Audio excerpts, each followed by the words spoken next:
మనం చూస్తే కనుక మార్క్ క్యార్నీ విజిట్ అనేది చాలా రిమార్కబుల్ అని చెప్పుకోవచ్చు. ఇండియా కెనడా మధ్య కాంప్రిహెన్సివ్ ఎకనామిక్ పార్ట్నర్షిప్ అగ్రిమెంట్ కోసం కూడా చర్చలు ముందుకు వెళ్తున్నాయి. మార్క్ క్యార్నీ ఒక మాట చెప్పారనమాట. 1893 ఎప్పుడైతే స్వామి వివేకానంద అమెరికాలో పర్యటించారో అదే టైంలో కెనడాలో కూడా పర్యటించారనమాట. వివేకానంద గారి కోట్స్ చెప్తూ కూడా మార్క్ క్యార్నీ భారత్ కెనడా సంబంధాల గురించి చాలా అద్భుతంగా చెప్పారు. మనకు తెలుసు ఇండియా కెనడా సంబంధాలు చాలా గొప్ప సంబంధాలు. ఇన్ఫాక్ట్ భారత రాజ్యాంగం కెనడియన్ రాజ్యాంగం ట్విన్ కాన్స్టిట్యూషన్స్ అంటుంటాం. సేమ్ మళ్ళాంటి సిస్టమ్సే వాళ్ళకు కూడా ఉన్నాయి. అయితే కెనడాకి సంబంధించి చాలా మంది భారతీయులు ముఖ్యంగా సిక్కులు కెనడాకి వెళ్ళి 100 సంవత్సరాల క్రితం 200 సంవత్సరాల క్రితం సెటిల్ అయ్యారు.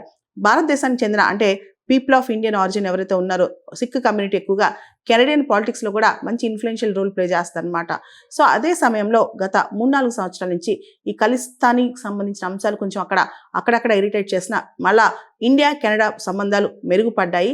ఇండియా కూడా తన ట్రేడ్ రిలేషన్స్ ఇతర దేశాలతో డైవర్సిఫై చేసుకుంటోంది. కెనడాలో ప్రస్తుతం ఉన్న గవర్నమెంట్లో ఇండియన్ ఆరిజిన్ మినిస్టర్స్ 4 ఉన్నారు.